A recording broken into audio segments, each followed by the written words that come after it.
Hello friends, आज हम BSc third year का केमिस्ट्री प्रैक्टिकल देखते हैं कि हम उसको कॉपी में किस तरह से लिखेंगे। तो सबसे पहले उसका ऑब्जेक्ट लिखेंगे, to separate the given organic binary mixture by using suitable separation and then identify. जो उसका ऑब्जेक्ट दिया हुआ होगा तो हम उसके हिसाब से करेंगे। तो सबसे पहले हमें मटेरियल रिक्वायरमेंट क्या चाहिए। सबसे पहले हमें एक टेस्ट ट्यूब चाहिए, बीकर, काफ़ी टेस्ट ट्यूब चाहिए, एक नहीं दो तीन काफ़ी। बीकर चाहिए, फिल्टर पेपर चाहिए, चाइना डिश चाहिए, ग्लास रोड चाहिए और भी बहुत कुछ चाहिए। जैसे सबसे पहले हम करेंगे प्रीलिमिनरी ऑब्जर्वेशन। प्रीलिमिनरी ऑब्जर्वेशन में क्या देखेंगे, उसकी स्टेट वो कैसा है, सॉलिड है, लिक्विड है, क्या है, उसके हिसाब से हम उसे लिखेंगे। कलर कौन सा है उसका, ऑर्डर क्या है उसकी, सोलेबिलिटी, अगर सोलेबल है तो सोलेबल लिखेंगे, नहीं है तो आप पार्टिकली सोलेबल लिखेंगे। अब पार्टिकली अगर वो सोलेबल है तो हम उसको सेपरेट कर सकते हैं वाटर सेपरेशन मेथड द्वारा। वाटर सेपरेशन मेथड क्या है, किस तरह से किया जाता है, देखिए। मिक्सचर लेंगे, उसे एक बीकर के अंदर मिक्सचर को बीकर में पानी डालेंगे और मिक्सचर डालेंगे, उसको शेक करेंगे। तो जो अब वो इनसोलेबल है तो पूरा तो सोलेबल पूरा तो मिक्स नहीं होगा। इनसोलेबल पार्ट जो होगा हम उसको फिल्टर कर लेंगे, ठीक है, सेकेंड देन फिल्टर। अब जो इनसोलेबल पार्ट होगा हमारा, वो हमारा कंपाउंड ए कहलाया जाएगा। और जो सोलेबल पार्ट होगा हमारा फिल्ट्रेट, वो हमारा जो हमारा इनसोलेबल पार्ट होगा वो हमारा कंपाउंड बी कहलाया जाएगा। जो कंपाउंड ए है वो इनसोलेबल है, उसे हम फिल्टर पेपर से ड्राई कर लेंगे। और जो कंपाउंड बी है हम उसको चाइना डिश में इवेपोरेट करेंगे। अब देखते हैं, अब लगाते हैं कंपाउंड ए के टेस्ट, जो हमारा इंसोलेबल पार्ट है, ठीक है। तो इंसोलेबल पार्ट में सबसे पहले प्रिलिमिनरी ऑब्जर्वेशन करेंगे। स्टेट, उसकी स्टेट कौन सी है, क्रिस्टलाइन सॉलिड है। ऑर्डर क्या है उसकी, ऑर्डर लेस है या फिर जो उसमें ऑर्डर आ रही हो। उसके बाद कलर, उसका कलर कौन सा है। सोलिबिलिटी, वाटर में इंसोलेबल है, जब भी तो वो ऊपर आया था इसलिए वो सोलिबिलिटी उसकी इंसोलेबल। अब उसकी हीटिंग इफेक्ट चेक करेंगे, हीटिंग इफेक्ट क्या है उसका। कंपाउंड लेंगे, ग्लास रोड के ऊपर लगाएंगे, उसको हम बर्नर के ऊपर लगाएंगे। अगर उसमें से ब्लैक फ्यूम निकल रही है तो वो एरोमेटिक है, और अगर उसमें से कोई फ्यूम नहीं निकल रही है तो वो नॉन एरोमेटिक है, ठीक है। तो अब इसमें से स्मोकी फ्लेम निकल रही है तो इस चीज़ एरोमेटिक, वो एरोमेटिक कंपाउंड है। इसका एलिमिनेट डिटेक्शन करेंगे, उसमें नाइट्रोजन है या फिर सल्फर या हैलोजन जो होंगे वो टेस्ट के द्वारा पता चल जाएगा। लेकिन इस वाले कंपाउंड में कोई भी एलिमेंट नहीं है। फंक्शनल ग्रुप के लिए टेस्ट लगाएंगे हम।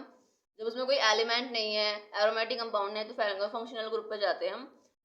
उसका एक्वस सॉल्यूशन, अब इंसोलेबल है वाटर में तो उसका एक्वस सॉल्यूशन नहीं बनेगा, तो हम इसमें अल्कोहल में उसका सॉल्यूशन बनाएंगे। फिर उसके अंदर फेरिक क्लोराइड मिलाएंगे। तो उसको देखते हैं कलर कौन सा आया, हमारा ग्रीन कलर आ रहा है। अगर ग्रीन कलर आ रहा है तो हम उसको कह देंगे हाँ कि इसमें फिनोल प्रेजेंट है। उसके बाद हम उसका मेल्टिंग पॉइंट निकालेंगे। मेल्टिंग पॉइंट के लिए हमारा इसमें जो ऑब्जर्व किया हमने वो 122 था और एग्जैक्ट भी 122 था। तो हमने इसके मेल्टिंग पॉइंट से पता लगाया कि इसमें पॉसिबल कंपाउंड कौन सा हो सकता है। तो बीटा नेफ्थेनॉल हमारा पॉसिबल कंपाउंड है, तो हम आगे बीटा नेफ्थेनॉल का टेस्ट लगाते हैं, एक्सपेरिमेंट करते हैं। सबसे पहले हम एक टेस्ट ट्यूब लेंगे, उसमें ऑर्गेनिक कंपाउंड डालेंगे, प्लस उसमें NaOH डालेंगे एक टेस्ट ट्यूब को। फिर उसको 20 मिनट के लिए हम ठंडे बीकर में रख देंगे। हम एक बीकर लेंगे, उसके अंदर आइस डालेंगे और इस वाले टेस्ट ट्यूब को हम ठंडे पानी में रख देंगे। फिर दूसरी टेस्ट ट्यूब लेंगे, हम उसके अंदर 1:3 में एनिलाइन और कंसनट्रेटेड HCl डालेंगे। उसको भी ठंडा होने के लिए क्रस्ट आइस में 20 मिनट के लिए रख देंगे। फिर हम एक पिच सोडियम NaNO2 डालेंगे, जो हमारी फर्स्ट टेस्ट ट्यूब थी उसके अंदर, फर्स्ट टेस्ट ट्यूब के अंदर। फिर इन दोनों टेस्ट ट्यूब को 20 मिनट के बाद अच्छे से कूल हो जाने देना, 20 मिनट या आधा घंटा।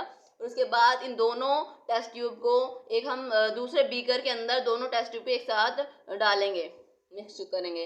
हमारी ऑरेंज रेड डाई बनती है तो हमारा बीटा नेफ्थेनॉल कंफर्म हो जाएगा, ठीक है। ये हमारा बीटा नेफ्थेनॉल का कंफर्मेटरी टेस्ट था। अब आते हैं हम हमारा पहला कंपाउंड निकल गया बीटा नेफ्थेनॉल। अब कंपाउंड बी जो हमारा सोलेबल पार्ट था, अब उसके अंदर उसकी स्टेट क्या है, क्रिस्टलाइन सॉलिड है। उसको हमने चाइना डिश में इवेपोरेट कर दिया, इसलिए इसकी सॉलिड स्टेट आ गई। ऑर्डर लेस है, कलर हमारा कैसा है, उसका वाइट है। सोलिबिलिटी तो हमारा वो सोलेबल था इन वाटर में। हीटिंग इफेक्ट देखेंगे। अब compound burn with non smoky film, इसमें कोई स्मोकी फिल्म नहीं है। देखिए, अगर आप इसमें से ब्लैक फ्यूम निकल रही है तो एरोमेटिक है, और अगर उसमें कोई फ्यूम नहीं है तो वो एलिफेटिक है। एलिमेंट डिटेक्शन करेंगे इसमें भी। एलिमेंट डिटेक्शन के लिए देखिए किस तरह से टेस्ट लगाते हैं। सोडियम एक्सट्रैक्ट बनाएंगे, प्लस फिर उसमें freshly prepared ferrous sulphate solution, freshly prepared बनाएंगे, डालेंगे, देन उसमें ऐड करेंगे सोडियम हाइड्रोक्साइड सॉल्यूशन, फिर उसको बॉईल करेंगे, उसको फिर कूल करेंगे, फिर उसमें 1 या 2 ड्रॉप कंसनट्रेटेड HCl डालेंगे, फिर उसमें ऐड करेंगे FeCl2 सॉल्यूशन। अगर हमारा ग्रीन कलर आता है तो हमारा उसमें नाइट्रोजन प्रेजेंट है, तो इस कंपाउंड में नाइट्रोजन प्रेजेंट है। फिर उसके बाद हम फंक्शनल ग्रुप लगाएंगे। अब इसमें नाइट्रोजन प्रेजेंट है तो नाइट्रोजन से रिलेटेड होगा कोई फंक्शनल ग्रुप, तो कंपाउंड प्लस NaOH। अब हम उसमें से अमोनिया लाइक स्मेल आ रही है तो उसमें एमाइड प्रेजेंट हो सकता है, ठीक है, मतलब एमाइड प्रेजेंट है।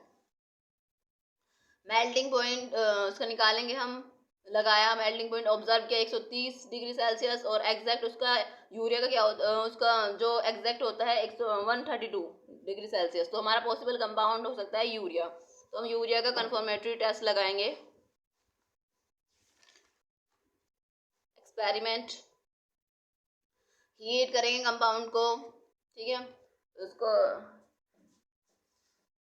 Heat heat the compound till ammonia क्रेसेस टू इन्वॉल्व, तो कूल करेंगे, फिर उसके बाद उसमें डिजोल्व करेंगे वाटर में, और 1 ड्रॉप डालेंगे इसमें कॉपर सल्फेट का सॉल्यूशन प्लस NaOH। अगर वॉलेट कलर आता है तो उसमें यूरिया कन्फर्म है, ठीक है। तो हमारा रिजल्ट क्या आया, the given organic mixture in water separate and certain following 2 compound. तो फर्स्ट कंपाउंड क्या था हमारा, बीटा नेफ्थेनॉल। इस तरह से हम रिजल्ट लिखेंगे उसका, बीटा नेफ्थेनॉल।